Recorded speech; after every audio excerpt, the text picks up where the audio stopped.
The wait no longer. Greatness has arrived. Welcome to the Trophy Room, a PlayStation podcast made by the players for the players. I am your host, Joseph, aka Mr. Badbit, and it is here where me and my best friend Kyle talk about the latest, the greatest in all things PlayStation. Of course, you can listen to this show wherever you get your podcasts and on YouTube at Badbit Games. And if you like what you hear, please consider dropping us a 5-star review on iTunes, aka Apple Podcasts. Or if you really, really like us, drop a buck our way over at patreon.com/badbit.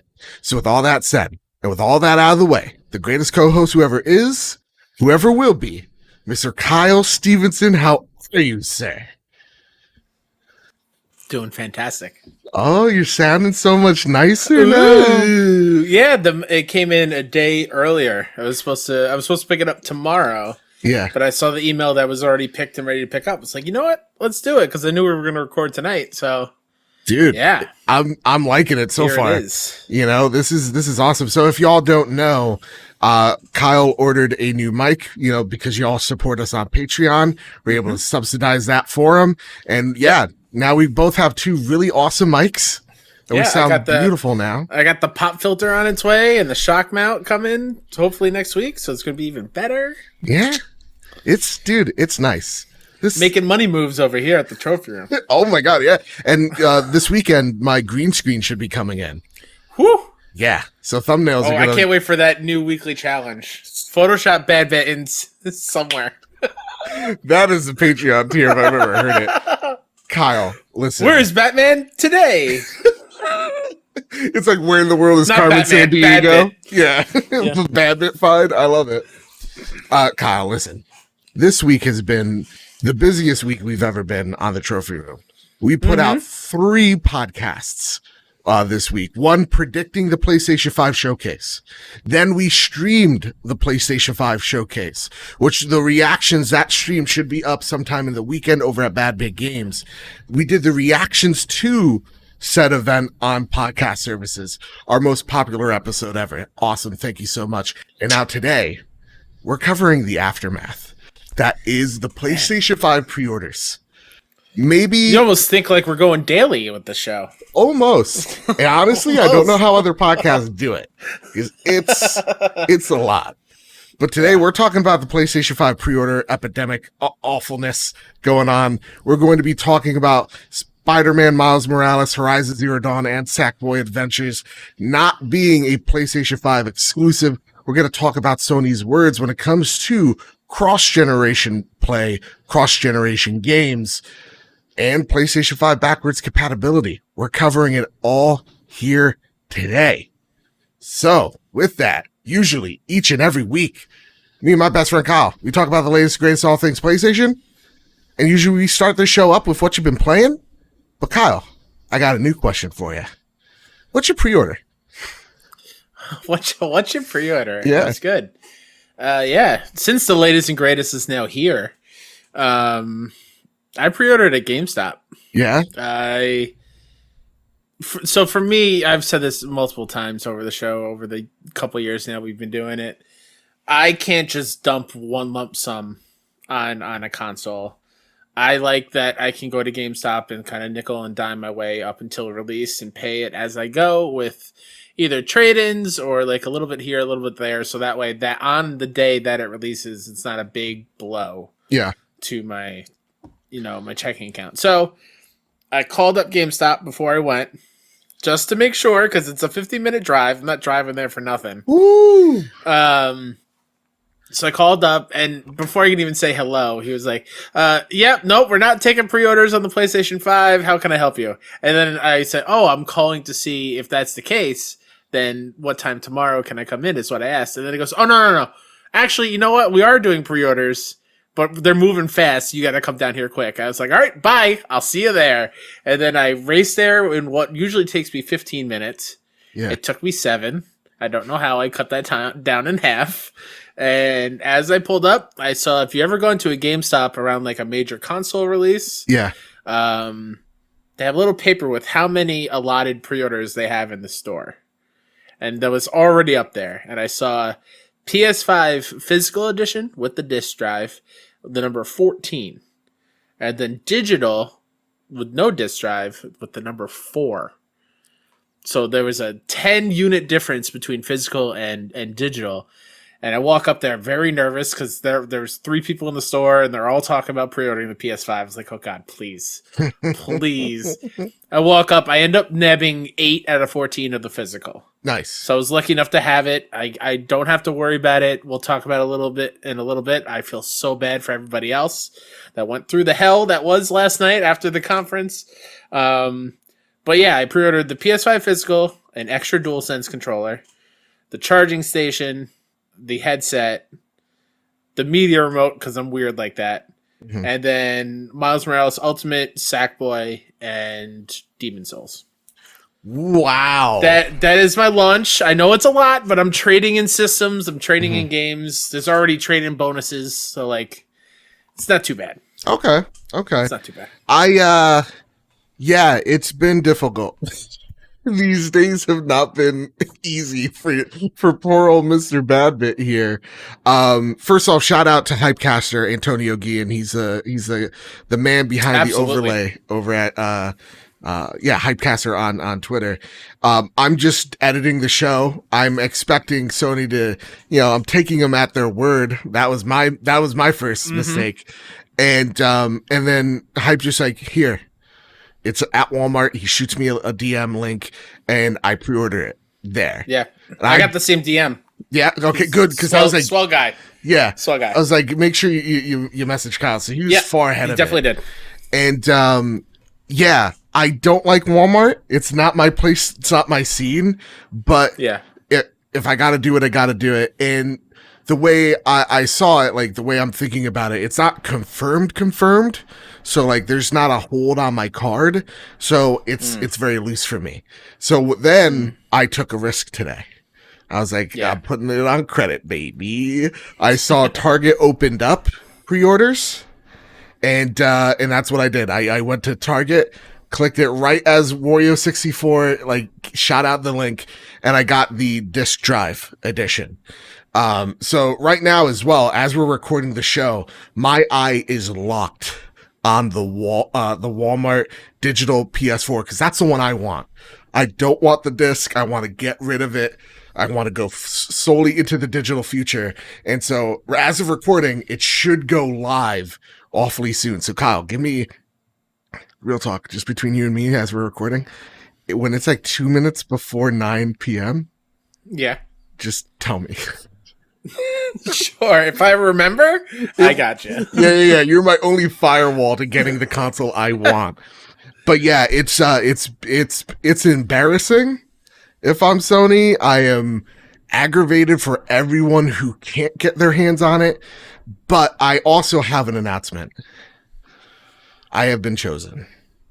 I have screw the you. Select few that Jim Ryan personally came down and to his laptop, emailed me personally. He says, "You're qualified. You're one of Jim's chosen."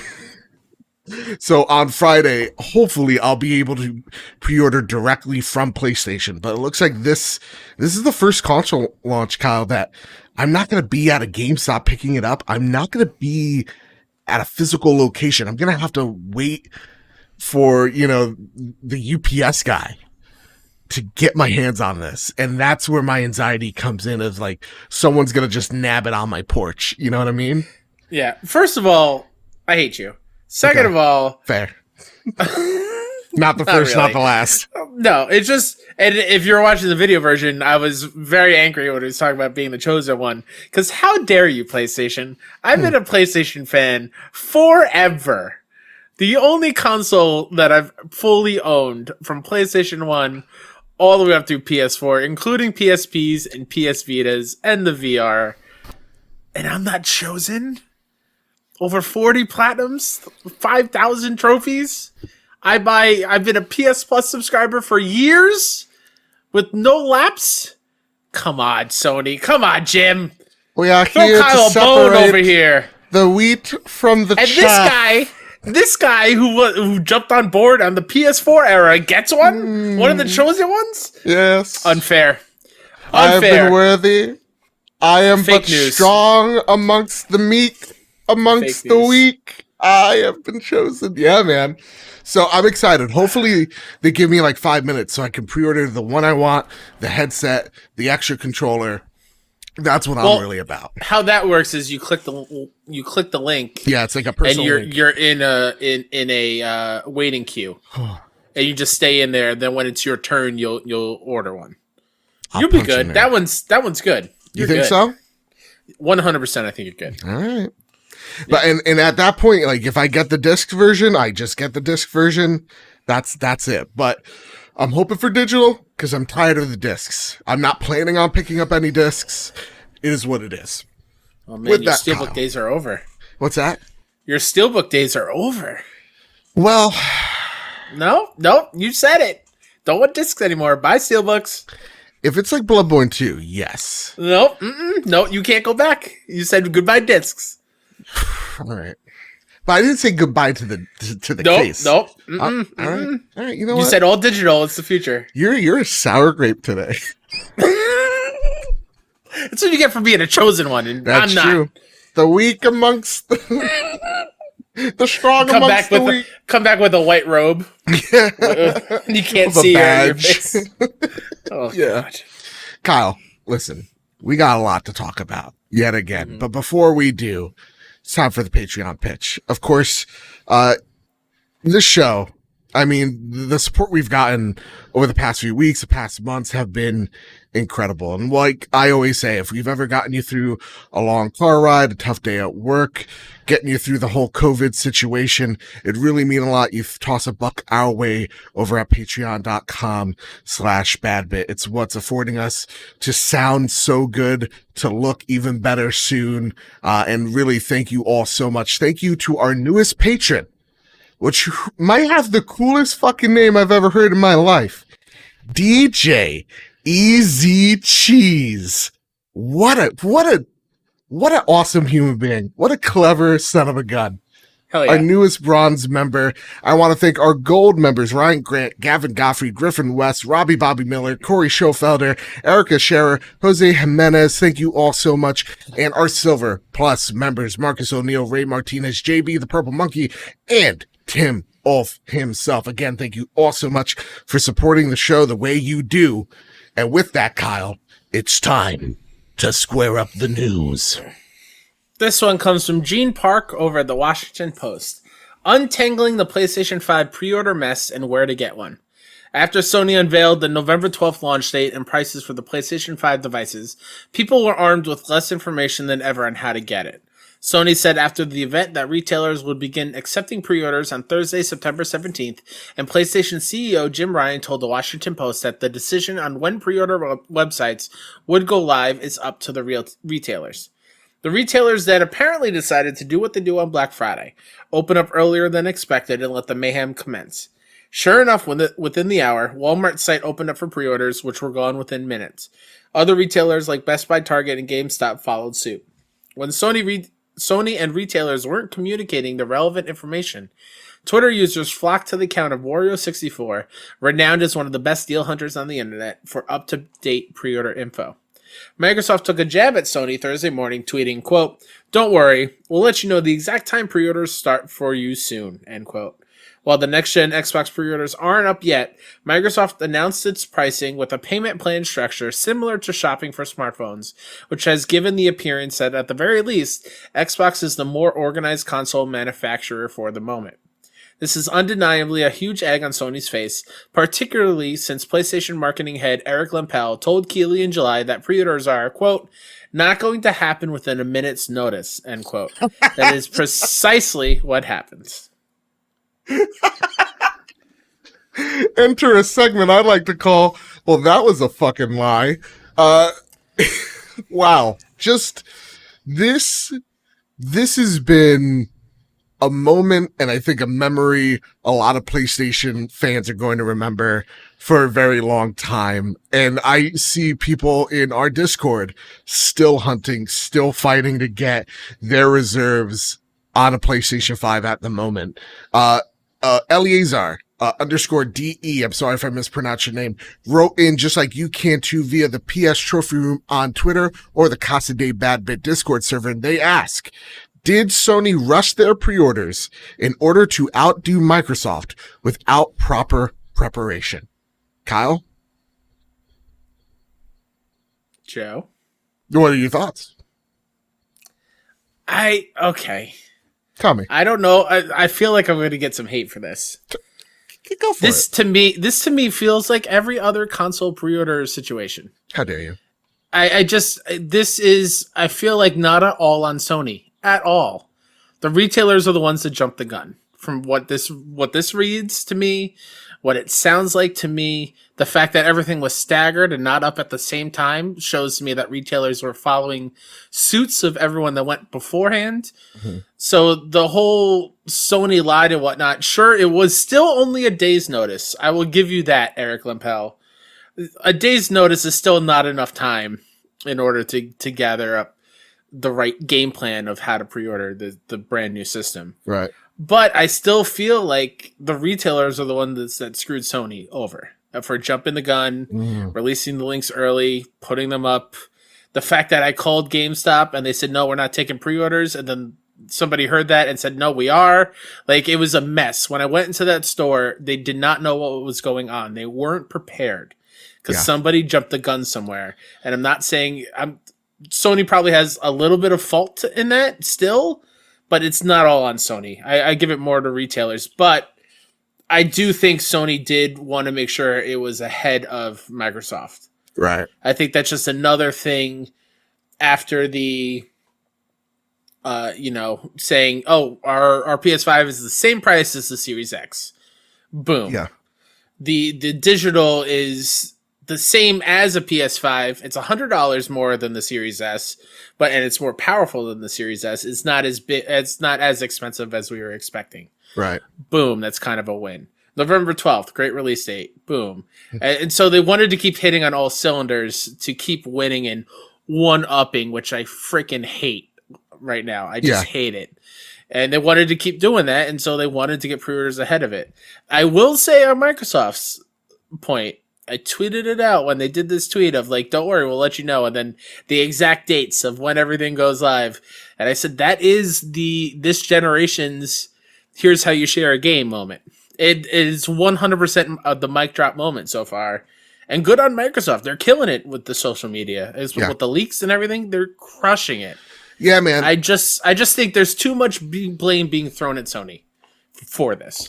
So I do want to give credit to Microsoft. I think last week you saw Microsoft take a poor situation and them owning it. And you saw Sony today and over the past 48 hours really take a good situation and turn it sour. And so, yeah, I'll give ups on Microsoft. That's a good tweet. You also promised Halo on launch. So I don't like, sure. I like when I see the amount of shade, I'm like, just slow your roll. The one thing that I hate seeing online is that like tossing of the like the egg on your face or like people like throwing shade at each other because like real talk. Stupid. And like the conspiracy theories that are going on over at PlayStation, guys, this is video games. We're not uncovering Watergate, okay?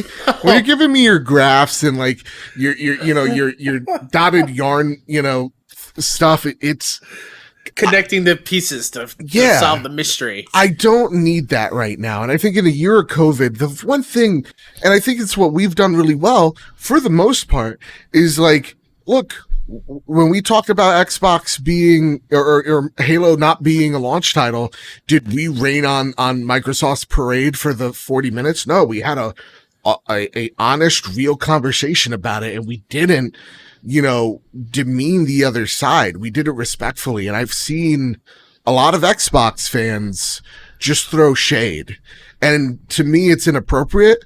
And I think it's crossing a line, and I think it's really immature because in a year where it's just been shit, this is frustrating. I don't need you to egg me on. I know this sucks, but just being an asshole about it, it really aggravates me. Now, at the same exact time, this is PlayStation's mess up. By the way, 2 minutes. That's a perfect time. Let's wait.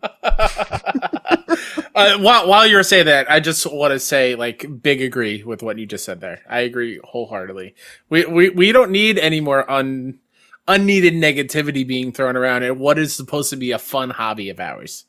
Yeah. This is supposed to be fun playing video games, not taking jabs at each other over what platform you choose from. Video games are awesome. Play what you want to play. Be excited for what you're excited for. Love what you love, even if it's Stadia. I won't hold that against you. Fly that flag high. Play what you want to play, and stop throwing jabs at each other. It's worthless. Did I buy you enough time for Walmart? Almost. We are at 8:59, and this is the shit I got to deal with because Sony's incompetent. Yeah. Which we'll and get also, to in real a sec. talk. Yes. When the Switch released, I couldn't pre-order a Switch. I was out of luck. They were out of pre-orders. I could not find a place to pre-order a Switch at launch. I had to get one of the Switch bundles in order to procure my Switch. I didn't want to do that, and I know that Best Buy and GameStop, at least from what I've seen, also have those bundles. And sure, if you want all those things, great. But that's such a shitty thing to do for people that just want the console. I hate when they go that route. He's clicking buttons. He's ready. He's looking intense. It's probably not going to go live. No, it's not. No, it's Son not. of a bitch. You were expecting 9? Who told you 9? That's when Walmart said they were going to do it. And okay. they fucking lied to me, man. Well, it's Walmart Canada. You know what they do. Now, with that said, though, this is embarrassing if you're PlayStation. I do think there is a lot of fault to be had if you're on the PlayStation side. So, for me, I'm aggravated at Sony. I think that, yeah, they did drop the ball here to an extent because obviously they didn't have clear guidelines of when this console was to be pre-ordered or these consoles to be pre-ordered. I would have much rather Sony go, hey, gang, on Friday, we're giving you a day's notice. It's payday on Friday. Everybody go on, 10 a.m.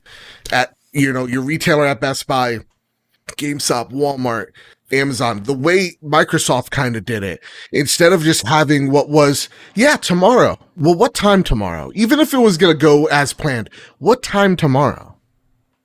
It's up to them. It's like, that's not good enough.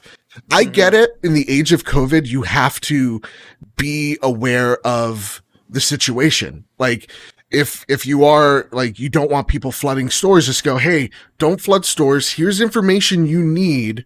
Your retailers will hand you out, email you the information you need to make sure you could get these consoles on time. Because not only was this embarrassing, it was irresponsible given what era we're living in right now, where we're all, stuck at home for rightful reasons and wearing a mask like you should be and washing your hands.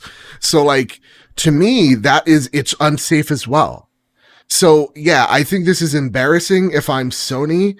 This is a big egg on my face, and you as a consumer have every right to be aggravated about this, but I don't like the egging on from other people out there. I think the trolling really has to stop. It's getting tiresome, but we're going to talk more about that. But honestly, overall, I feel like I understand where you're coming from, Kyle. I 100% agree. This is mostly on fault of the retailers. GameStop, Walmart, you're on notice. You were the two that broke it. Absolutely. Yep.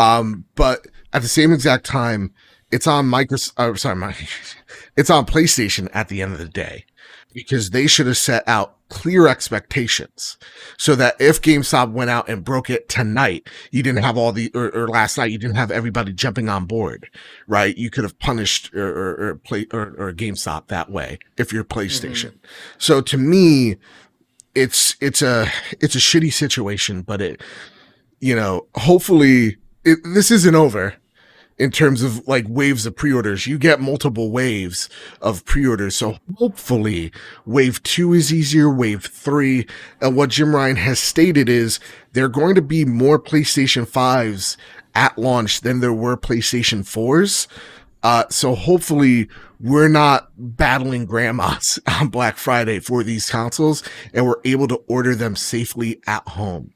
I really feel like PlayStation really should have had that, Jim Ryan chosen one list for kind of everybody out there. Mm-hmm. But with that, that's the PlayStation pre-order disaster that's happened. And yeah, let me know your thoughts. Again, PS Trophy Room on Twitter. But with that, Kyle, let's go into the next story, sir. This comes from the PS blog. Marvel's Spider-Man, Miles Morales, Sackboy: A Big Adventure, and Horizon Forbidden West will also launch on PS4. Additionally, we know that the PS4 community will transition to PS5 at different times, and we're happy to announce PS4 versions of some of our exclusives. Marvel's Spider-Man, Miles Morales, Sackboy: A Big Adventure, and Horizon Forbidden West will also launch on PS4. While these 3 games were designed to take advantage of PS5 and its unique next-gen features like the ultra-high-speed SSD and DualSense controller, PS4 owners will also be able to enjoy these experiences when they launch. The PS4 digital versions of launch games include a free upgrade on both PS5 consoles, while the PS4 disc versions of these games will include a free upgrade on the PS5 with Ultra HD Blu-ray disc drive. Then we have another post from Brianna Reeves over at PS Lifestyle. In an interview with Washington Post, Sony Interactive Entertainment CEO and President Jim Ryan laid out the reasoning behind the cross-gen titles. Quote, "No one should be disappointed," Ryan said. "The PS5 versions of those games are built from the ground up to take advantage of the PS5 feature set, and we have an upgrade path for PS4 users to get the PS5 versions for free. It's about people having choice. I'm really quite pleased about the situation," end quote. Wow. So not so much about generations anymore. You know, when Xbox announced, hey, we don't want to leave any Xbox behind, for the first year or two, I don't know for certain, someone, Xbox, Sean Capri will yell at me, down below in the comments, YouTube, please do. But I think for the first year or two, you're going to see games for both the Series X and the Xbox One, most notably Halo Infinite, which has been delayed until next year. That said, we've taken the stance, PlayStation has taken the stance, rather, that they're like, no, we believe in generations. We believe that hardware should be utilized to its fullest potential. That, you should be playing an experience, if you're putting down this money, paraphrasing, you should be putting down this money towards something that you couldn't do on your previous generation. That's the way they were wording it. That's the way I was getting it. Now they've went and made a 180, at least for the 3 games that we're talking here right now, right? Miles Morales is also PlayStation 4. Horizon Forbidden West is also PlayStation 4, and Sackboy Adventure is on the PlayStation 4 as well. Now, that said, I understood the rumor was that Miles Morales was coming to PlayStation 4 as well. That was something that Sony was kind of debating. Kyle, I want to know what your thoughts are on this. When you see PlayStation kind of, let's just call a spade, bullshit us, lie to us. Because this is not what they were originally selling us with the PlayStation 5. At least that's what I got with it. Yeah, I mean, it's definitely walking back something that they've said. But I think it's still good. Mm-hmm. More people won't be locked out of these big franchises, even though Sackboy: A Big Adventure is a departure from Little Big Planet in a way, where it's strictly just platforming. But Horizon 1 will now be able to play Horizon 2 on the same console. Same thing with Spider-Man, getting to play Miles Morales on the same thing. So it's a good thing for it. And it is backtracking the whole, we believe in generations, everything needs to be next gen or nothing when it comes to like exclusives or whatnot. And I'm a little bit bummed. But then I listen to what Jim Ryan is saying, and I think in my brain, it's not developing for PS4 and then porting it up to PS5. Right. These games are being made for PS5 and be able to scale down so it'll be able to work on a PS4. And so that puts my mind more at ease that it's not going to be a shell of what it could be as a game. It is definitely PS5 in mind first, and then being able to play on PS4 second. Yeah. Still bullshit, but it's kind of like what Phil Spencer said in the beginning of the year, which was, we're scaling it back. It's not going to be easy, like, scrolling it down, the volume down and up, that type of deal. But yeah, building them with with the consoles in mind, when I'm looking at Horizon Forbidden West and that one's shocking, by the way. Really? Because like I could get the Sackboy and I could get Miles Morales. The fact that Horizon 2 Forbidden West is also a PS4, PS5 game, that one shocked me more than the other two. That one shocked me less so because from what I understood with the PlayStation 4, they were making a sequel immediately after the first game. And then they got the hardware in for the PlayStation 5. So both these titles, though I am disappointed, I'm going to straight out say it. I do believe in the generational line. I don't like the idea of investing in a $500 piece of hardware and not seeing that come to fruition the way I want. And I know that's selfish, but that's how I feel. I'm less disappointed because I know that both these games were originally in mind for the PS4. But I am holding PlayStation accountable when it comes to God of War Ragnarok, which Santa Monica, as of right now, has confirmed that's solely PlayStation 5. So it looks like these are the swan songs, the true swan songs of the PlayStation 4 as we go into the PlayStation 5. Now, that said, I kind of feel like we're at when the PlayStation 4 launched, it was barren. Right, the first year and a half, there was just nothing but like, you got to survive on your indies. Maybe Watch Dogs is good. # no, it wasn't. I mean, first party at launch was Knack and Killzone. Yeah, and Resogun for PS Second Son. That was it. Second Son was February. That wasn't even at launch. I'm talking like launch day. And I'm talking the first year. Yeah, I gotcha. Was barren, and so for this one, it's just like, okay, so we're getting games. We're getting a lot of games. It's just, oh yeah, we could play these on other consoles. It's just a little bit of a bummer. And that's the thing that kind of bums me out. Now, again, I've seen a lot of Xbox fans throwing the shade. Rightfully so, man. Rightfully so.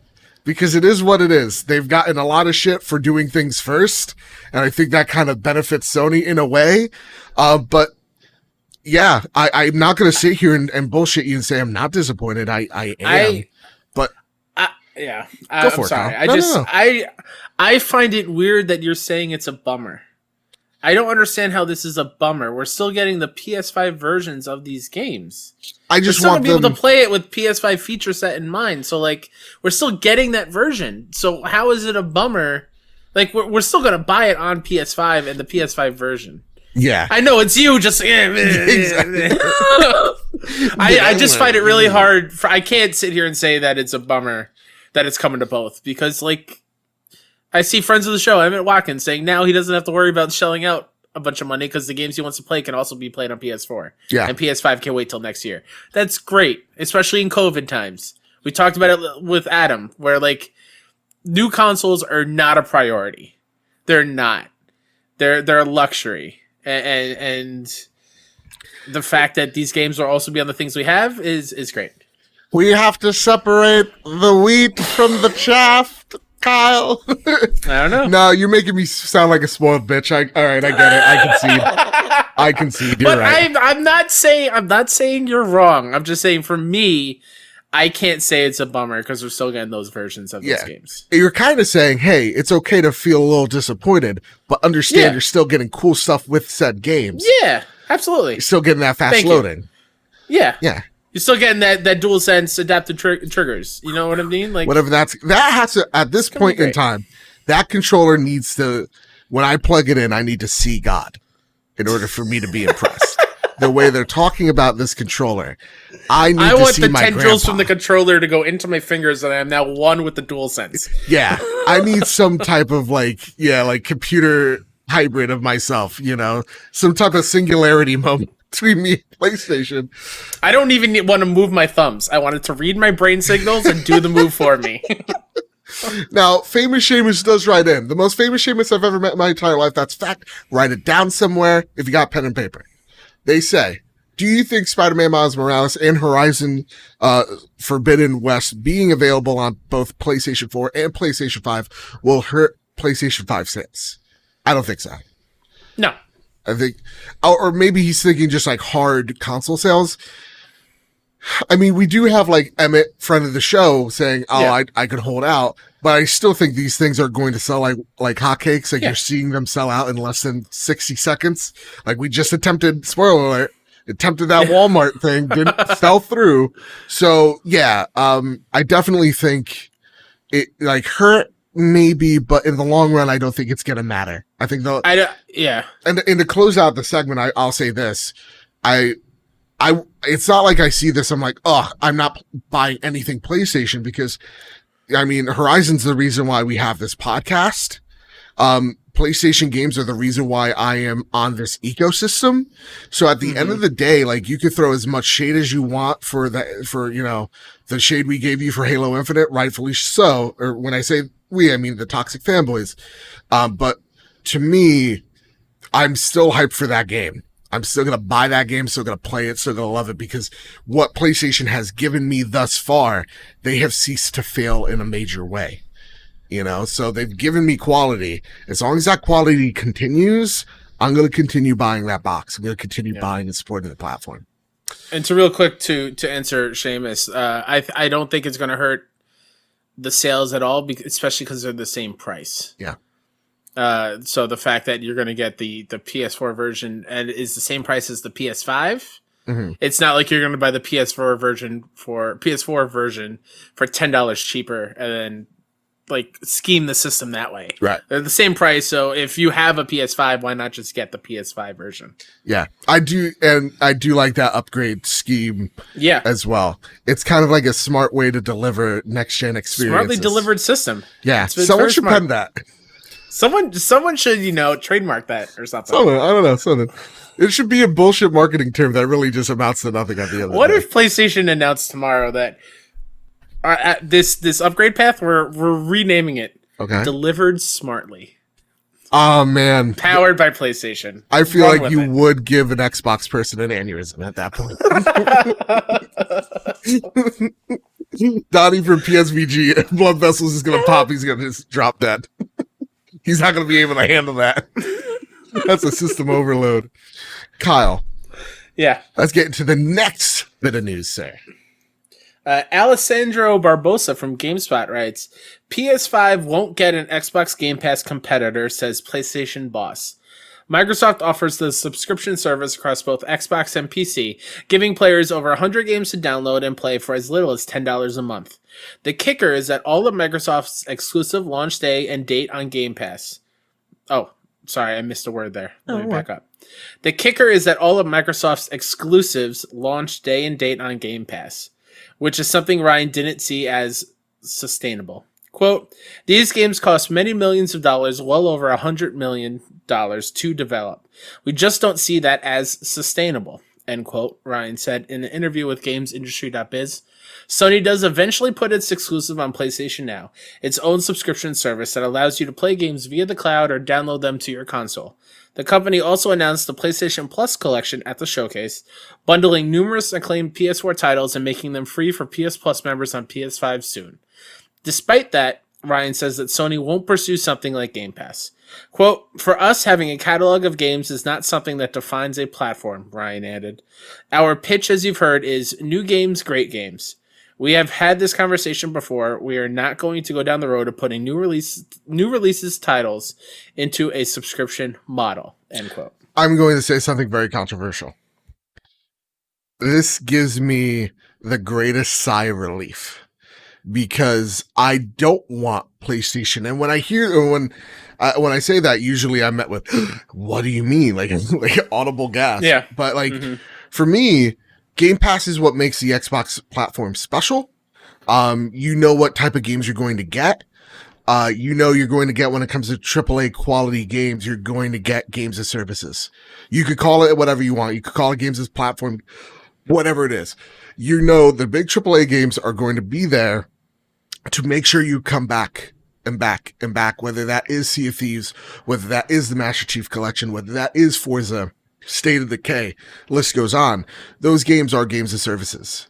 And so I don't view Microsoft as, this is the publisher that's giving me the story driven, the beat by beat games. They do that for AA games. Like they've done it with Don't Nod. But when I'm talking about like games that are impacting me, the games that I want to play, they are on the PlayStation platform. So the one worry here was I thought PlayStation would see this and go, okay, so Last of Us multiplayer, come here. A game that usually doesn't have multiplayer or something, like Days Gone. You're having a tagged in multiplayer mechanic. Horizon Zero Dawn, you're getting a team deathmatch because we need to sell you a battle pass. Like, those are things that I was actively concerned about. Hearing this, it's awesome that they're like, if it ain't broke, don't fix it. So we're just gonna keep going, making the games that we want to make. What do you feel about this news? Yeah, I'm kind of with you on that one. I'm totally fine with it being the status quo. I like that things are different. While yes, I think it would be great for my wallet if everything would come at one flat fee every month. I think that's genius. I still don't understand how Microsoft can get away with that and still be sustainable. It really just breaks my brain. But I'm fine with it. I like you said, the reason I'm a PlayStation gamer is because I want to play these story-driven, yes, I hear you say it now, third-person action games. Over the shoulder, open world. Because those are my jam. The characters in those games, in the PlayStation games, mean a lot to me. So I'm going to stay in this ecosystem. I will gladly pay what is now looking like the norm of $70 per game. Yeah. Yeah, I think this is fantastic, and I think with this PlayStation Plus collection, it does show a promise of what PS Plus might be on the PS5. And that's where we tag in friend of the show, Trevor Starkey. They write in with, do you think the PlayStation Plus collection program will entice people to trade in PS4s and their collections of physical games for the digital console? Ooh, spooky digital future, Kyle, you're scared of it.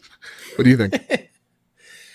I'm sure some people will see that 100%. I think some people will see, man, I own all these games.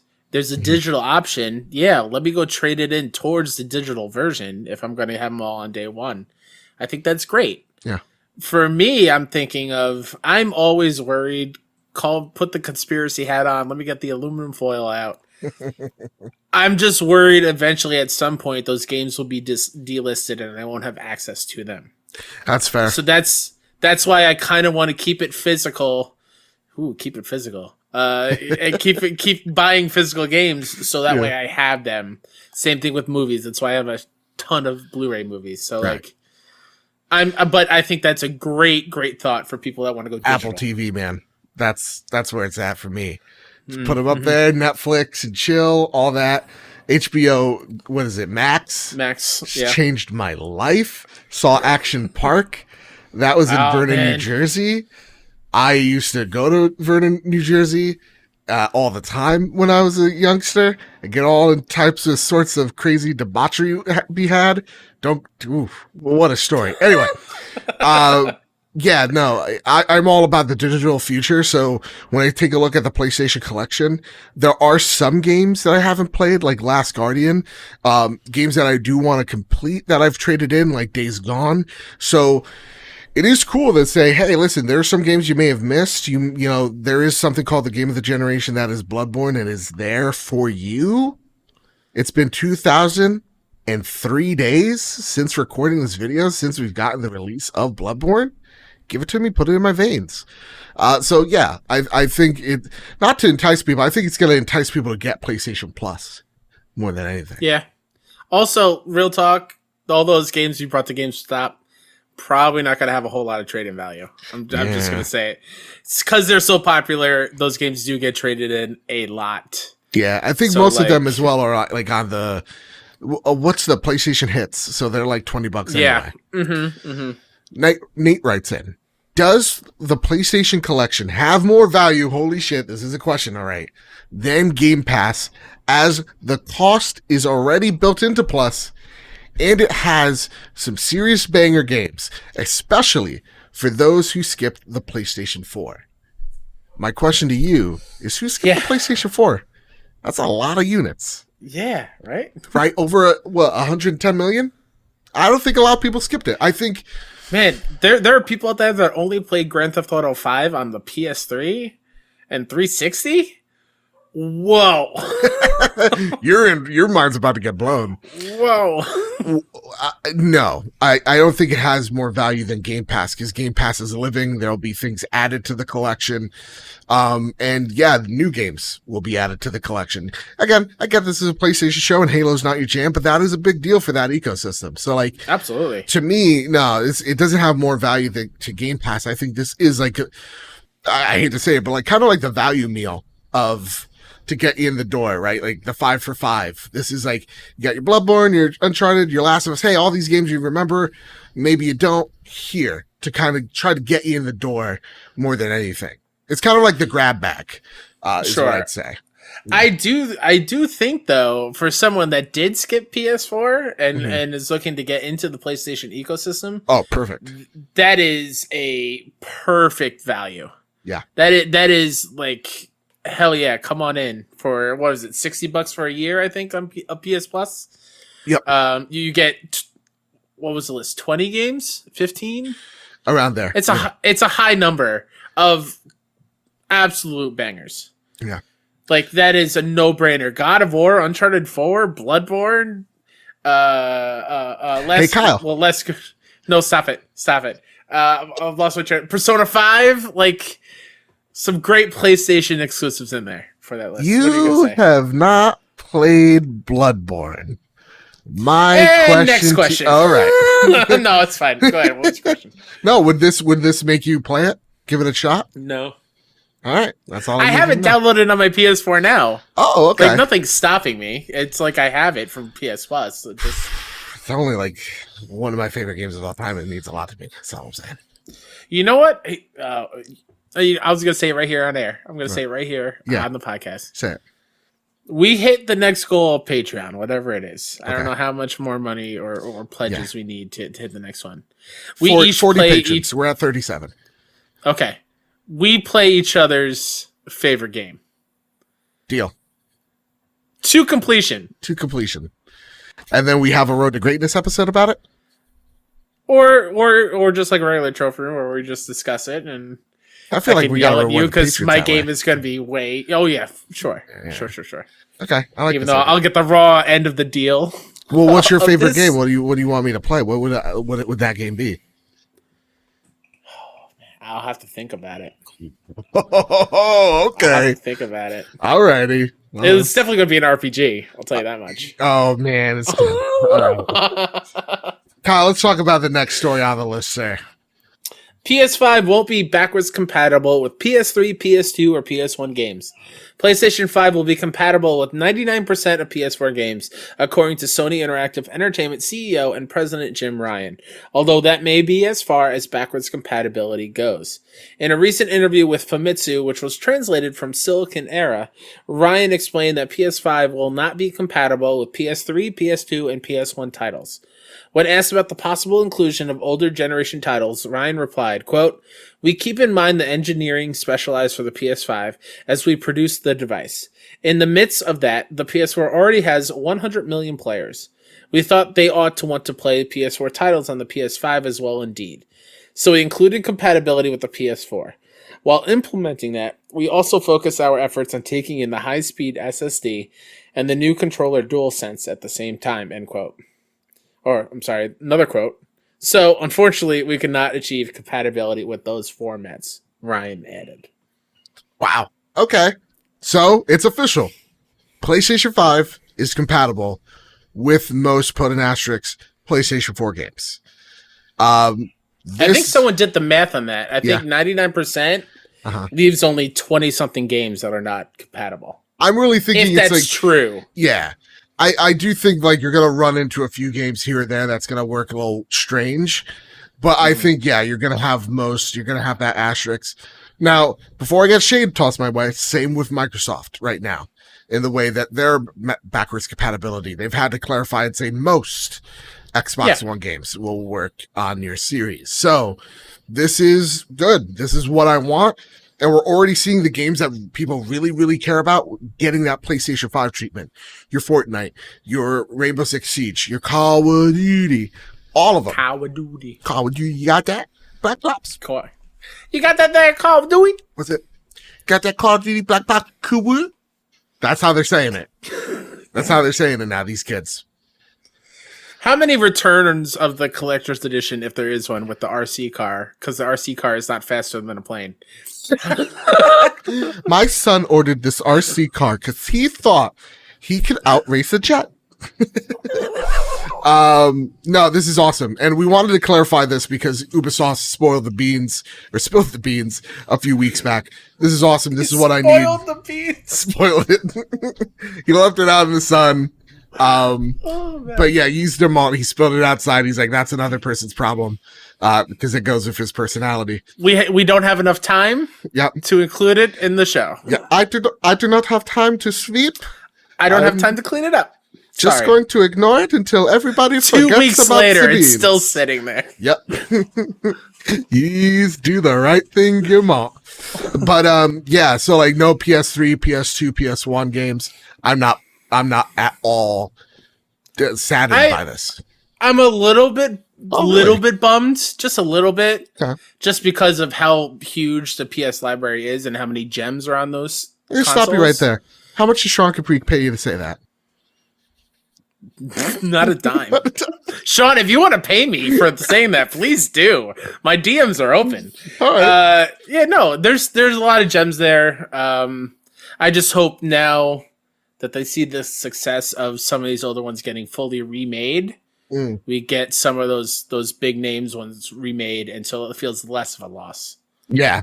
And honestly, like seeing the Demon Souls glow up from PS3 to my god. Have you seen a side by side yet? Yeah. It's bananas. That's kind of what I want. So like I like remakes. I know that's not a popular opinion. So long as a remaster is good and it respects the title, I'm all on board with that. So like I don't mind. Also, we do have hundreds of PlayStation 2 and 3 games on the PlayStation Now service. So hopefully they utilize that for their backwards compatibility. Yes. That would be a awesome win for those who want it. But that's all I got to say for it. Give me that UI breakdown and service talk. That's what I'm waiting for next. Apparently that's coming soon. Sweet. Fingers crossed. Please don't make it this week. We've made too many shows. Make it next week. Roll it over. I have to eat. Yeah, please, PlayStation. So hungry. Kyle, there is more. There's more news. We have the official launch. I'll read this for you, buddy. Go ahead. PlayStation 5 games at launch. So we talked about this a little bit on the recap show. This is now just in stone as of right now. More games to be added as time goes on. We got Yes. By the way, just so it's out, we say this beforehand. Launch is November 12th for USA, Canada, Asia, South Korea, Mexico, and Spain, I think. Oh, my home. Okay. I think I could have that wrong. Everywhere else in the world is November 19th. So it's a staggered release. America. America. We're number one. All right. We have Astro's Playroom, Japan Studio. That's the pre-installed game on PlayStation 5. Astro Rescue Mission, best VR game. So I'm actually really excited for the first time for a pre-installed game. Demon Souls. God bless. Blue Point Games, Japan Studio. It will retail for $69 US dollars. Destruction All Stars from Lucid Games and XDev at $69. We have Marvel Spider-Man Miles Morales from Insomniac starting at $49.99 and having the Ultimate Edition, or I like to call the Bullshit Edition, we'll get to that in a little bit, at $69.99. Sackboy: A Big Adventure from Sumo Digital and XDev at $59.99, and Godfall from Counterplay Games and Gearbox Publishing to be announced. It just went gold. With that, Kyle, I do have a question for you. Games are now $70. Yeah. How are you feeling? This is it. It's happening. It hurts. Yeah, I know it hurts. You hit it right there. It hurts, but makes sense. Games have not upped their price in forever, so it's time. It just now outside forces hint workplaces across America. Let's raise that minimum wage, baby. Let's not just for games, just in general. We've been being paid so low for so long that does not match what we need to survive.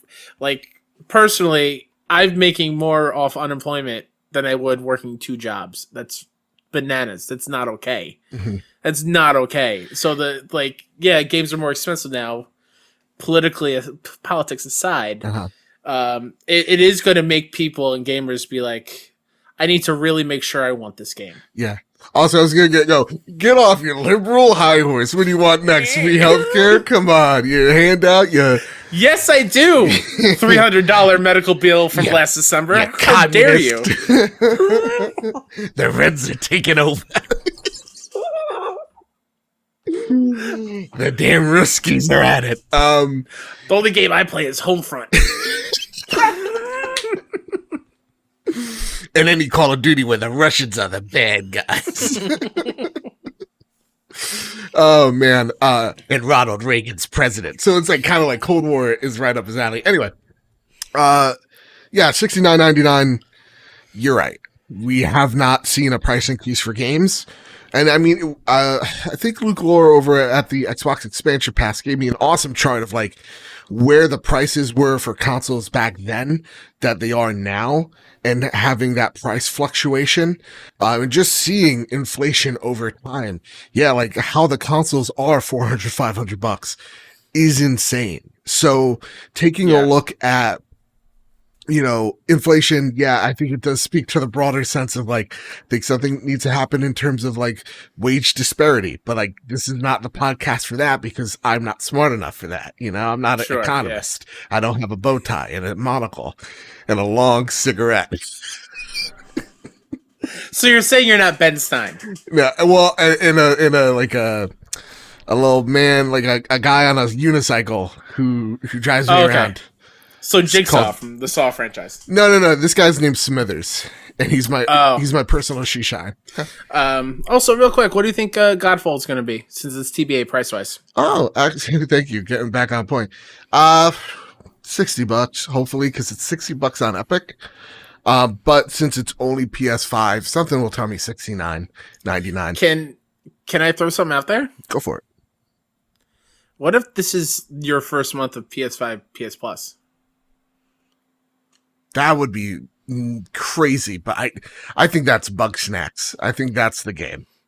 The kids are going to go eat that shit up, True. So, yeah. Right. Though Godfall would be a crazy get, I do think you go for the indies on that one. All right, that's fair. That's fair. But I will say this.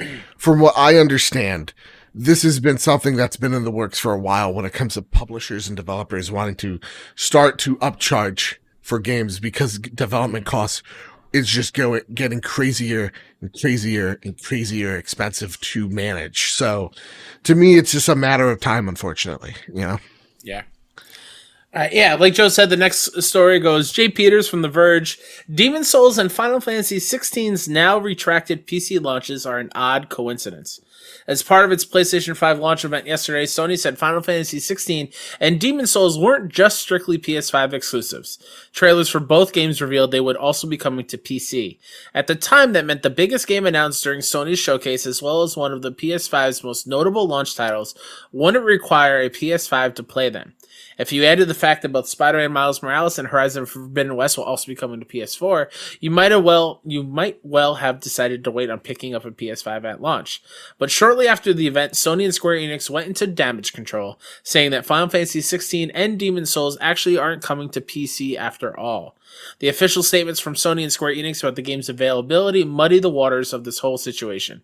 A Square Enix spokesperson told The Verge on Wednesday that it has only announced Final Fantasy XVI for the PS5, pointing us to a press release. And Square Enix told IGN that, quote, "We have no further information on if Final Fantasy XVI will be released on platforms other than the PS5, end quote. If it's true that it's exclusive to the PS5, why can't Square Enix just say that? The situation around Demon's Souls is a bit clearer, as Sony told Kotaku and The Verge that the PC mentioned in that game's trailer was included in error and that the game will be exclusive to PS5. But Sony didn't reply to questions from The Verge asking whether Demon's Souls would be a timed PS5 exclusive and might end up on PC later. Death Stranding and Horizon Zero Dawn were also PS4 exclusives after all. Kyle, out of all the games that we saw, first off, yeah, errors happen. Cool that they cleared the air. Obviously, I think That- Final Fantasy 16 is coming other places eventually. You think? Sure. Yeah. I think it's a little weird that it's just console exclusive. That's got to be like a year thing. Yeah. This is something we spoke about on the show yesterday a little bit that Sean Capri was screaming at us in chat about. The messaging about this exclusive stuff was real bad. Yeah. It was real bad yesterday with all the asterisks of coming to PC or console exclusive. Is that timed? Is that only PS5 for its duration of this game's history? It was very muddy and not great. Yeah. And I think that added to the problems that we saw with communication with PlayStation kind of breaking down, with a whole lot of asterisks there. I'm right there with you. I think it was very muddied in that regard. That said, awesome to see Demon's Souls is a launch game. It is a PlayStation 5 game, not PlayStation 4. So we're getting the full-fledged what this thing's capable of. We saw that whole showcase, right? Final Fantasy 16 definitely did it for a lot of people. Yeah. What was your game of the show / moment of the show? And take the price out of there. Price and date don't count. Yeah, no, I'm not worried about that. My game of the show would be Miles Morales because, man, that looks so fun, and I'm so ready to play Spider-Man again, and a Miles version of Spider-Man for that. And the other moment for me, I mean, you'll see it, I think, eventually of our reactions, but the Harry Potter game, Hogwarts Legacy, was definitely a moment for me because I am a huge Harry Potter fan, and I completely erased that leak of this game from my memory because I thought it would be a Game Awards thing and not show up at PlayStation. That footage leaked 2 years ago in 2018. Yeah. So like it's been around for a very long time and no one would confirm its existence. So the fact that it's there and it's the Harry Potter game I've always wanted and creating your own wizard and going through the school and exploring these lands as your own person is great. But I do want to put this in here now. I wasn't sure if I was going to get to it or maybe next week. Okay.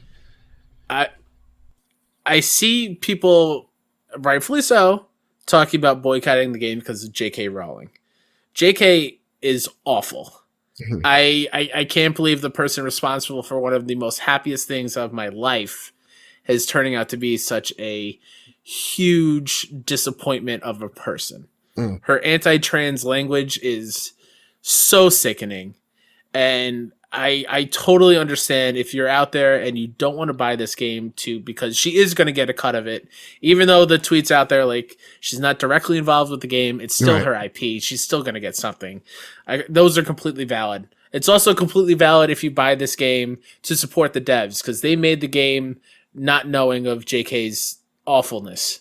Like and having to deal with the fallout as well. Exactly. Those are hundreds of employees, and if you boycott the game, who knows what will happen to that team and their lives and their jobs. So, like, both sides are completely right in their sense of wanting to do with this game. Yeah. Personally, for me, I'm buying the game because it's a Harry Potter game I've always wanted. And when I do buy that game, I am going to donate whatever I bought the game for to a trans cause or trans charity. Yeah, it's not a perfect solution. It's not. It really isn't. But it's the way that you can live with. It's the way that I can sort of live with it. Yeah. And is that a shitty thing to say?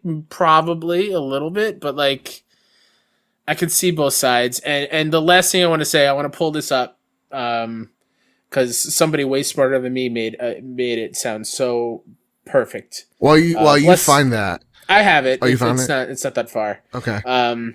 Blessing Adeoye Jr. from Kind of Funny, friend of the show. He put this out here. He wrote, also note, if you're trans and you find value in Harry Potter, don't let J.K. Rowling take that from you. You don't deserve that. Fuck her and love what you love. She doesn't get the win of excluding you. She may have created the IP, but Harry Potter isn't hers, it's yours. So take that to the grave. It's not even just for trans fans of Harry Potter. That's for Harry Potter fans all over. Harry Potter is yours. It's not hers. She doesn't get to exclude you and be shitty of a person.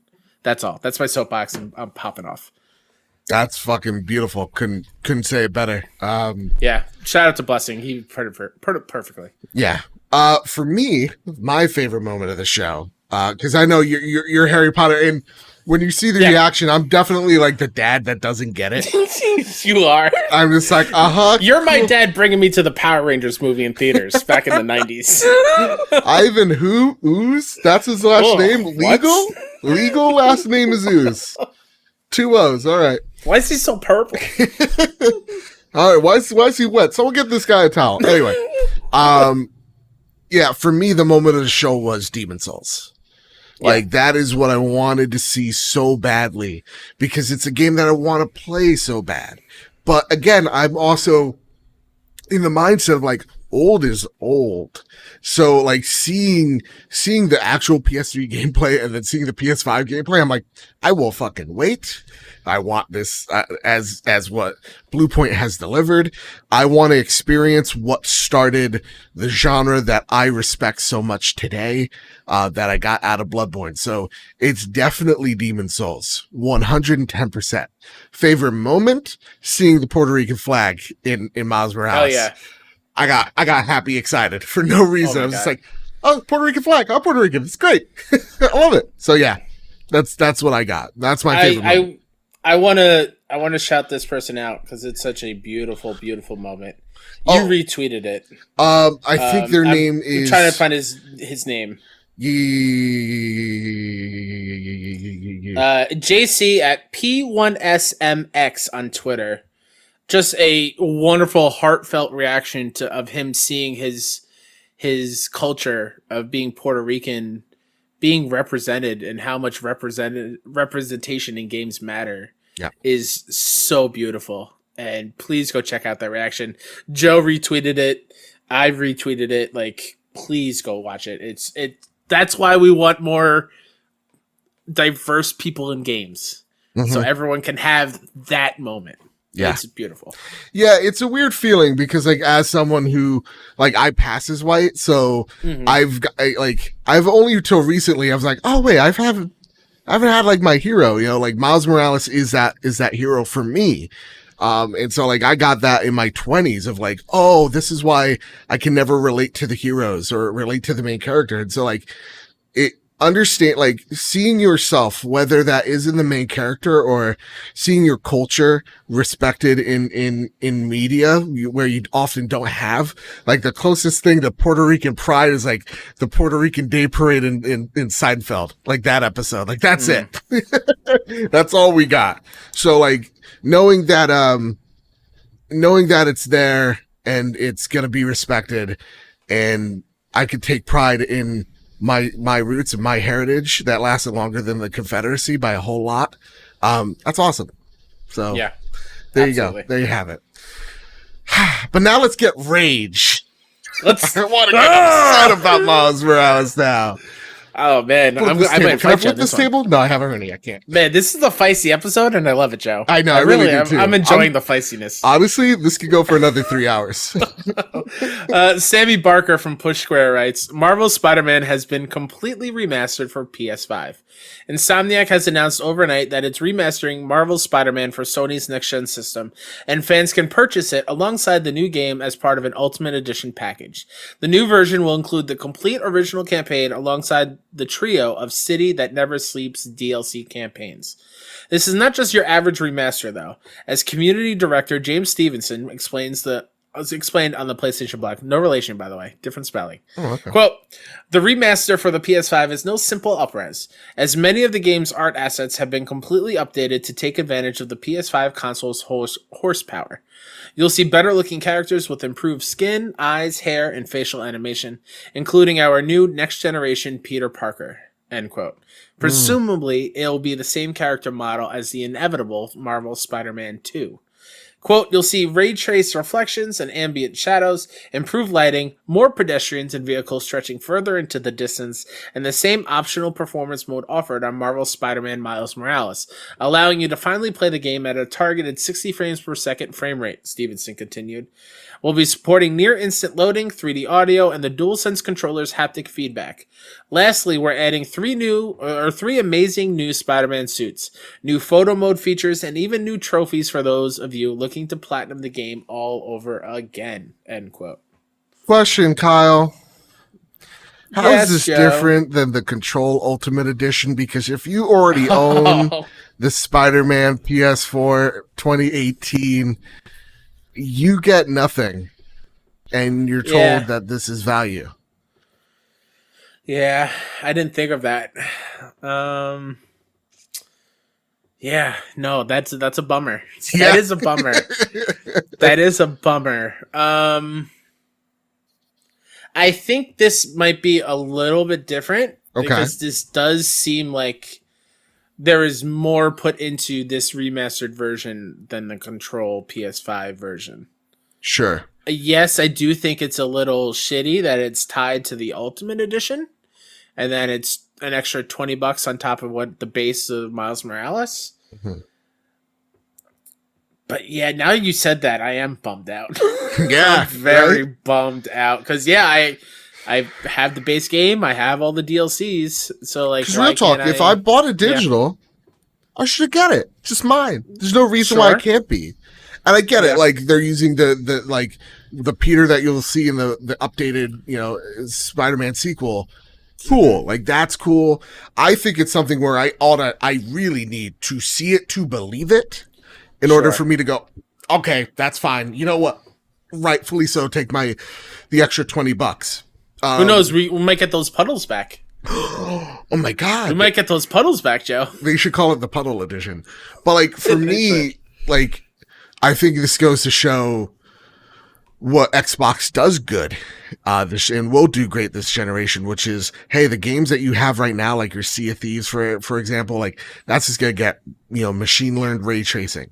It's going to run the fastest it can right out the gate. And you don't have to pay for it. And I think that is freaking awesome. And seeing PlayStation not do that, this is a low point. This is a big bummer. And this is a bit deceitful if I can't, if I could say that. So like, to me, this does suck, but, is it the end of the world? Am I going to boycott this game? No, because it's Miles Morales, and he's my superhero, and I don't. And I think the thing here is like I've already platinumed it, so I'm coming out of this. Is just talking out place of privilege. Already platinumed it. I want to play Miles. I want to play the new content on my PlayStation 5. So I would have just liked them to say, hey, if you already own it, it's just yours, and if you don't, it's $20. That would have been a lot better. But that's fair. Yeah. Yeah, it's a good point. It didn't even cross my mind.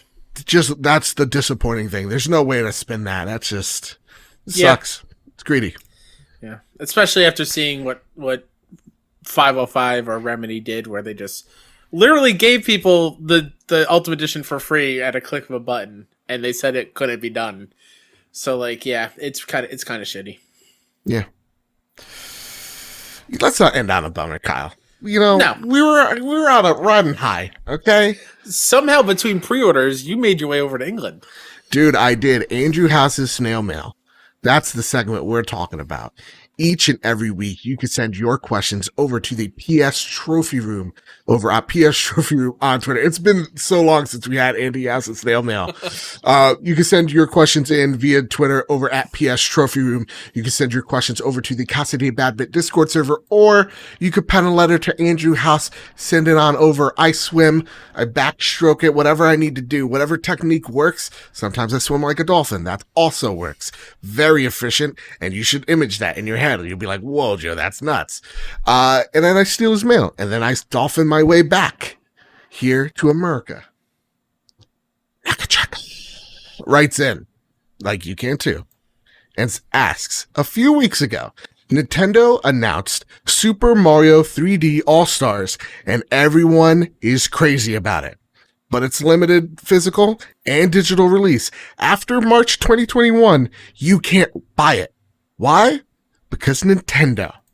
How do you feel if Nathan Drake Collection was limited physical and digital release, and after 6 months, it disappeared from PSN store? Or a better analogy for you, Mr. Badbit. Imagine EA, I'm closing my eyes. Wait, no, I can't read. I'm going to have to open them. Announced a Dead Space Remaster collection that was only available for purchase for 6 months. And now, with you saying that, Nagachaka, that whole story for Miles Morales kind of don't feel that bad. Kind of feels like, you know what? I'll buy every remaster. What? It sucks. Like, yeah. How is it like Nintendo, can do this and get away with it? Like, these games, from what I'm aware of, they're not even remasters. They're just ports. No. Yeah. Widescreened up. Here it is. Yeah. And they're not even running at like 1080p. They're just like, take it, you idiot. Yeah. And you'll buy it, you stupid dummy. It's very lazy, and we're all the problem. Yeah. Like, we know what they're doing. Like, even Nagachaka says, why? Because just Nintendo. Yeah. Like, that's the thing they do. I still bought the 3D All-Stars, right? I'm still driving to Best Buy to pick it up tomorrow. Yeah. I tried to weasel my way and get it today, but he figured it out that he couldn't give it to me because of the release date. Sorry, Best Buy. If it was the Nathan Drake collection, I would 100% still buy it as soon as possible. Same thing with the Dead Space one, I assume, for you. It's just, I don't like them artificially putting a supply thing on it. Yeah.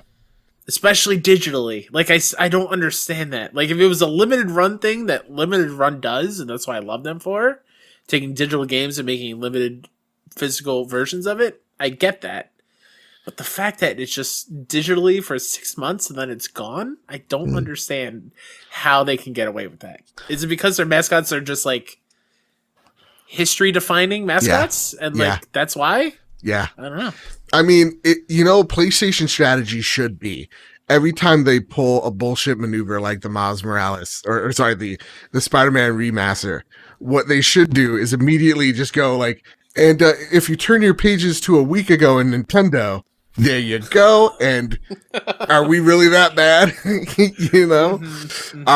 So yeah, no, to me, it sucks, but Nintendo gets away with it because they're Nintendo. And I think it's also an analogy of like, or example of like, we say, oh, this sucks. This is the worst thing. Blah, blah, blah, blah, blah. We'll run to Discord servers, start flame wars, whatever have you. At the end of the day, it don't work. Like, they'll still get your money. Like, and when they don't, they'll just fall back and they'll be like, okay, here's that thing you wanted, right? When they see that it's working against them. But when they see that the cards are on their favor, stacked on their side, they can throw you a Mario and you'll grab it. Fine. Like, it doesn't matter. Like, I bought it because Mario 64 is one of my favorite games of all time. As a child, that was my platformer. That's the first game, like, me and my brother 100%ed. We got Yoshi. It was fucking wild. I never played it, so that's why I got it. Like, I haven't played any of those. Imagine you're a child around 6, 7 years old. You've just been introduced to Catholicism, religion, and you've been hearing these tales of not just Jesus, real. But you're also hearing stories of the mythological Yoshi once you get 121 stars. All right. And then you're like, I don't know about this whole Catholicism. I don't know, because like Yoshi, there's no way I get Yoshi in 64. Lo and behold, you get 121, you jump on the roof. Holy fuck, it's Yoshi. Now you start believing maybe there is a higher power. That's when I started taking religion seriously. I got Yoshi and Mario 64. Bam. Please, you need to write to the Pope with that. This is how I believed in God, because I got Yoshi in Super Mario 64. Yep. And then like I could go, because the Pope has like a chimney. You climb up and maybe I can Mario down. Hand him the letter. Do you know, like, the Pope has a chimney? Might be my favorite thing you've said all episode. And that's as far as I go when it comes to Catholicism. That's my knowledge. Oh, you know he's got a chimney. He's got a chimney. It blows smoke, I think, when he dies, and they blow smoke when they're voting for another pope. And they blow smoke when they got a pope, and sometimes you can sneak in there, you can Mario it. Maybe you got to Donald Duck it, you got to move something to get down, but Joe, can I ask you a question? Down, yeah. When you were around that age, yeah, when you saw a painting on the wall, did you jump into it to expect to go into that world? Is it that kind of realism? Realistically, do you want a lie or the truth? I want the truth. I would touch paintings to see if I could go in and ask it. I'd be like, no. Yes. No. Like, and maybe like it never broke through, and I was like, oh, this is it, and I like hop in. Like, I would touch it and go like, see if it ripples, because that's what the paintings would do. Yeah. I was a real dumb kid. That's amazing. That makes me happy. Kyle, Tied Indoors wrote in, most of the hardcore players have gone and pre-ordered the system, or at least attempted to. But for the more casual PS4 owner like myself, after what you saw yesterday, would you suggest that they make the switch to the PlayStation 5 sooner than later? Or why would you tell them to wait? I would tell you to wait, Tied Indoors, because if you're casual, you don't need this. Like, real talk, you got, if you're interested in Horizon, you got that. Sackboy as well. You really could hold off. At least for the year, at least for the 2 years, because that's when these consoles will probably drop in price. That's what I do. Yeah, I would echo what Joe said. If you're a casual PlayStation gamer, there's no need for you to jump on a PS5 right away at launch. The only reason you might do that is if you're gifting it to somebody and you want to make sure you have it. But like, yeah, if you're casual enough where you're not within either day one or within week one of a major PlayStation Studios game, playing it and like absorbing it, I feel like you can wait a little bit before hopping on the PS5 bandwagon and train. Yeah, same. The most famous Seamus I've ever met in my entire life writes in yet again. He says this. This is a bit personal to me. Here it goes. So I get a 10% discount on everything in my store except for dairy products. Stupid regulations. So if I wanted to pre-order a PS5, I can get it 10% off. But then I realized that if I wait till October 5th, a day after Mr. Badbit's birthday, I added that in. I could be able to get a PlayStation 5 pre-order during my store's 20% off everything for Employees Day. Provide if they still have PS5s left to pre-order, my question is, if you were the most famous Seamus you have ever met in your whole lives, that's a lot of power you just granted me. Would you take that offer? 20% off of a PS5? Would you risk it for the biscuit? I love that famous Seamus is embracing it. I love it too. I love it so much. I would absolutely take that risk. Yeah? I would absolutely take that risk. So here's what I'm doing, Famous. If I had it. Now, I don't know what your credit situation's like. I'm thinking your FICO score is perfect because you're famous. Yeah.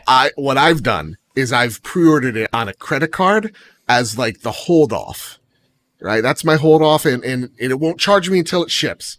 Knock on some type of wood. But yeah. I have it on my card. I'm waiting for the PlayStation thing, right? And seeing if I get the digital version I want. And if I do, cool. Like that's the PlayStation one is the one I'm getting, disc or not. And then I'm going to hold on to that Walmart one until one of the pre-orders gives away, which probably the Walmart one. So I'm holding it on to the very last minute to make sure I have one. I know that's a toxic situation because that's what everybody's doing. That's probably what's screwing over so many other people, but I'm part of the problem. PlayStation should have got their act together. So what I would say is maybe do that if you're able to.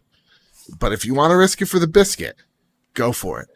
Also, I know this. I used to work at GameStop. I know you can hide a console.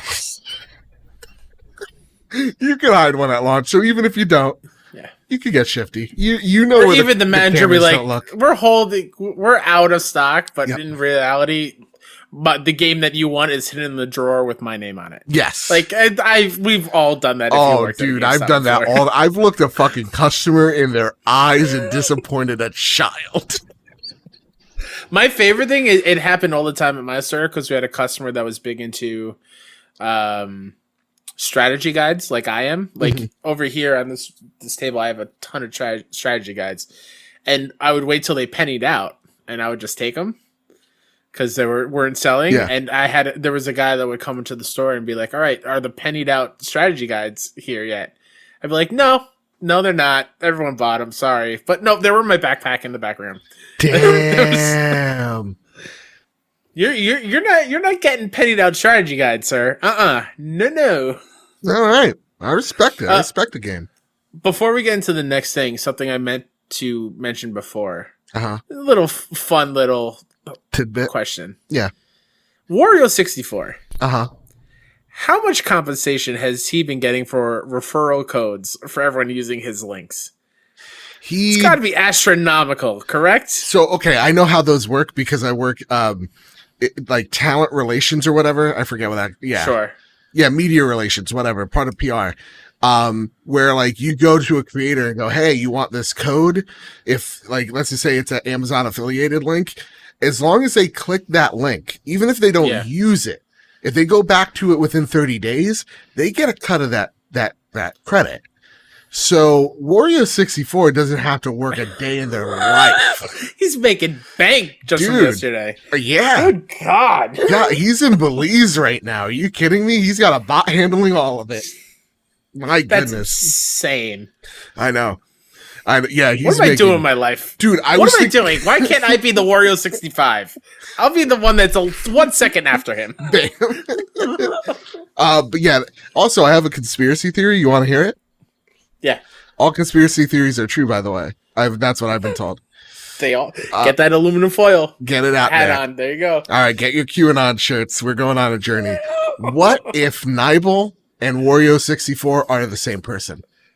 Listen, I've had that same thought. They need to prove it. You never see them in the same room. You've never even seen them.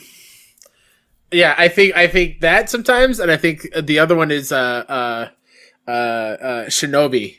I think is also part of that trio. Yeah, you think it's one guy? Or Titus? It's one of those. Titus is the one that comes out sometimes with like, I've been hearing some things, right. And most of the time they're wrong. But like, I feel like it's they all live in a house. Like the YouTubers or TikTokers that all live in their house, and they're just this group of people that want to live on Twitter and talk about video game deals and stuff all day. Goddamn TikTokers, man. Your days are numbered. All right. Last question on the show. It comes from Ask What, Not Why. Howdy, Trophyteers. Ooh. We do need a name. Trophyteers could do it. I like hunters because we're hunting like trophies. Trophy hunting, oh my you know? God. I'm trying to match it to like the Mickey Mouse Clubhouse theme. Oh, thank you, Trophyteers. They were Mouseketeers. That's right. Trophyteers. Oh, I like it. Okay. It was my cult. I find myself in an odd space since the PlayStation 5 event. Ask What, Not Why says. Not so much about the price of the system or what the future of the system looks like, but ... And ready, we're about to be taken on a journey. What is this system going to do that my current PS4 games and what is the reason I need this console right now? Miles Morales will be on PS4 and so will Horizon Forbidden West. Those are really the big in quotes games that that had my interest, but hearing them being on PlayStation 4 got me thinking, wait, so what do I need this console at launch for? I wish they'd show how PlayStation 4 games will benefit from the PlayStation 5. Like, will they load faster or run smoother, even without graphical updates? I don't know. Maybe it's because I tried to pre-order this sucker for 2 hours. God damn it, Sony. Only to get a no longer available alert that I got too slow I got to slow myself down and think what my need for this console at launch. Also, yes, the PlayStation Plus collection is great for people who are new to the system. But as someone who literally owns every single one of those games, I was not at all excited for that announcement. I've noticed this to be the case for most PS Plus free games of the month. They're starting to all be games I already purchased, so the benefit of PlayStation Plus is really for someone like me who doesn't game much online, ? I should also mention that I'm a PlayStation Now member, so a lot of those games offered for free are free PlayStation Plus games I can already get on the PlayStation Now service. I was so hoping that they were going to announce a merger of PlayStation Now and the Plus services. But sigh, it didn't happen. I want to say that I'm in no way attempting to come off as pessimistic or disappointed with Sony. I just think there still key things not explicitly stated yet that will help convince me to moving to the next gen launch. Now, if I get a pre-order, would I refuse to take it? Obviously not, because I know I'm eventually getting a PlayStation 5 disc edition the moment it's available, which leads me to wonder why I'm even questioning any of this. Well played, Sony. Well played. What a journey. And I feel like that's what a journey, yeah. What a lot of PlayStation people are kind of thinking. And I think that what Xbox folks don't need to because they've convinced themselves already. And I'm not saying that, I know that came off negative as I was saying it. But like Xbox people go, no, like it's cool, but it's about future proofing. And I think that's what these consoles are. I think for the people that want these consoles, like, look, you obviously seem like you are like us, right? The hardcore, you're buying every first party PlayStation game. This collection isn't for us. Yeah, there may be some games that fell through the cracks, but for the most part, you don't get a benefit here. Same with me. I think this is for the person that maybe left the ecosystem, came back. Maybe they're, they are a newcomer to the series, or maybe there are someone that doesn't have that prolific back catalog. Sorry, excuse me. I think that collection serves them well. That said, yeah, this seems like it's going to be another kind of slow launch in terms of like, you don't need this console right away. It isn't a necessity. Just like the Xbox Series X is not a necessity, or X rather. And to me, and I said this on Twitter, and I want to know your thoughts here, Kyle, is that I'm at the point where I don't think Xbox or PlayStation has told me the reason I need to get this right now. Like, I'm getting it because I run a PlayStation podcast and because it's a graduation gift. It's a treat yourself moment. So, Kyle, what say you? Yeah, for me, I still have reasons to get it at launch. Okay. I think the promise of what Ratchet and Clank has been, and the fact that I feel like that's early 2021, and what everything they talk about seems for me to believe that is true, and the fact that God of War 2 was teased for next year and is also a PS5 only thing has me hyped enough to make me feel even better. Like, I'm not going to sit here and say I'm bummed that I have a PS5 pre-order, because I'm not. I'm still going to play everything going forward on PS5 that is going to come out on PS5. Yeah. From November onward. Gotham Knights, Far Cry 6, AC Valhalla, Cyberpunk, you name it, I'm going to play that on my PS5. So I think the reason why you want it now is for the promise or the tease at what Ratchet and Clank has given us. That tease of God of War Ragnarok is coming. Like, those teases of only what 2 of Sony's worldwide studios are putting out next year, in addition to Horizon Forbidden West, is a massive year for Sony next year. And why not already get your PS5 already now? And your thing about no talk about PS Now and Plus services, I feel like that's coming soon, like we talked about earlier. So you might have your answer for that, because they really do need to figure out how to make that more appealing. Because they're both great services, but they need to work together on that. But don't feel bad if you don't have one now. I get your thoughts. Yeah. If you have one or pre-order secured, welcome. I'm happy for you too. PlayStation's not going anywhere anytime soon, so it's good time to be a PlayStation fan, no matter which way you look at it. Excuse me. Yeah, I feel the same here. I feel like we're entering the console launch at a time where both companies are doing good. I think Xbox is in a good place, Sony's in a good place. And I want to leave with this message because it's been a wild week where I've seen a lot of Xbox people going like, told you so, or like, hey, like, why don't you see this? Sony's being deceptive here, this, that, and the other thing. I'm on the side of this. How I look at the trophy room is we are by the players for the players. I am not held by Sony to say nice things about Sony. I'm here because the ecosystem enticed me to be here. And they're holding my dollar until they don't. I hold no respect, no trust, no nothing, no love to any corporation. That's been my motto since day numero uno. So like when I take a look at Phil Spencer, to me, and Jim Ryan equally, bet they're nice guys, but I never trust them. I understand Phil's a visionary. He's doing a lot of really great things. He is pushing the industry forward. Just like Iwata, right? Iwata was a great leader for Nintendo, took responsibility when he messed up. He fixed that company, right? At the same exact time, there are people that are on a mission to sell you something. So I don't trust any of them. I have an obligation for you, the viewer, to be truthful to you, to be truthful to myself. And I think we lose sight when we're trying to argue to people, because I feel like Xbox fans are at this point where they've had to take so many lumps for 5 years. Their service has gotten so good. Like Xbox Gamepass is an amazing revolutionary service. It is what will be one of the options, the future for games, right?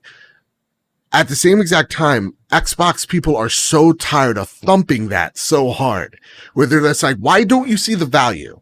Why don't you see what Xbox is doing here? Why won't you praise Xbox for the all access? Why won't you, praise Xbox for their transparency, this, that, and the other thing?